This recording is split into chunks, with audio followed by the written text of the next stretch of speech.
Hello and welcome to Maths with Jacob. This lesson will focus on multiplication of decimals.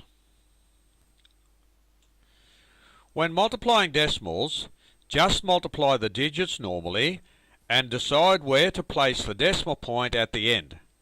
I will show you how with the following examples. Very simple example. Example 1, 7.2 multiplied by 3. 3 2s are 6, 3 7s are 21. Now how do you decide where the decimal goes? Well, you could do it by approximation. If you went 3 7s are 21, so you know it's at least has to be 21. It can't be 216 if you put the decimal point there. So just by approximation you know the decimal point's there. But here is a rule that you apply for every single sum when it has to do with multiplication of decimals. Let's have a look at it. Count the total number of digits after the decimal point in the original sum. So you do that first. Here's our original sum, which takes in that number and this one. Here's the decimal point. There is one digit after the decimal point. So we've done that. One digit. Remember, that's 1. This is the number of digits after the decimal point in the answer. So that's why you put the decimal point there, because you have one digit after the decimal point. Let's look at the second example. 4 7s are 28, put down the 8 and carry the 2. 4 6s are 24, plus 2 is 26. 4 5s are 20, plus 2 is 22. Now the original sum comprises those numbers and this one. There's only one digit after the decimal point, so in the answer you have one digit after the decimal point. That's not a bad rule if you use it. It's quite straightforward. Let's have a look at every example and see that it actually works beautifully. If you multiply 3 by that number there, here's all the trading that I've done. You will notice you get 20385. So that's what you end up with, and you have to say, well, where does the decimal point go? In the original sum you have 1, 2. 2 numbers after the decimal point. So in the answer you have 2 numbers after the decimal point, which means the decimal point goes there. Example 4. This number here multiplied by 4.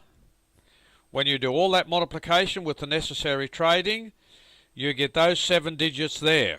So you have 7 digits. Where does the decimal point go? In the original sum, here's the decimal point, and you have 1, 2, 3 digits after the decimal point. So in the answer, 1, 2, 3 digits after the decimal point. So that's where the decimal point goes. Example 5, 1.2 by 0.3. Forget about the decimal points when you're doing the multiplication. 3 2s are 6, 3 1s are 3. So basically you've got 3 6. So really you've just ended up with 3 6. Now where does the decimal point go? Have a look at the original sum. One number after the decimal point and another number after the decimal point. Altogether there are 2 numbers after the decimal point. So the decimal point must go there. And to make it neat and tidy, we also go 0.36. So make that your normal way of operating. Instead of just writing 0.36, it's very neat and tidy to write 0.36. But you still have 2 digits after the decimal point. That doesn't change. 0.5 times 0.3, just multiply by 3, and that gives you 3 5s are 15. So there's our 15. Now, you've got one number after the decimal point and another one. That's 2 altogether.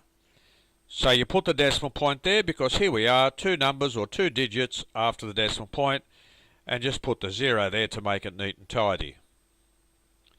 3.7 by 0.5. Multiply 5 by 37. Just forget about the decimal points for the time being. You get 185. One number after the decimal point and another number after the decimal point. That makes 2 numbers after the decimal point. That's why the decimal point goes there, because it gives you 2 numbers after the decimal point. 46.7 by 0.8. If you multiply 8 by 467, you get 3736. One number after the decimal point and another number after the decimal point. Two numbers altogether.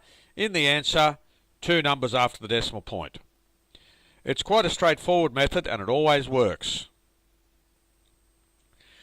Example 9, 3.6 by 0.7. Multiply 7 by 36 to give you 252. One number after the decimal point and another number. Two numbers altogether after the decimal point. That's why the decimal point goes there, because you have two numbers after the decimal point. Multiply 85 by 7 to give you 585. One number after the decimal point plus another one makes two altogether. That's why the decimal point is there. Two numbers after the decimal point. Example 11, 4.73 by 0.5. Multiply 473 by 5 to give you 2,365. Now have a look at this. It's a little bit different. 1, 2, plus another one. That's three numbers after the decimal point. And that's why the decimal point goes there, because it gives you three numbers after the decimal point. And the last one, 46.72 by 0.3. If you multiply 4,672 by 3, you get 14,016. 1, 2, 3 numbers after the decimal point, and that's why the decimal point goes there, because you've got 1, 2, 3 numbers after the decimal point. So it's a foolproof method if you use it carefully and don't rush. It always works.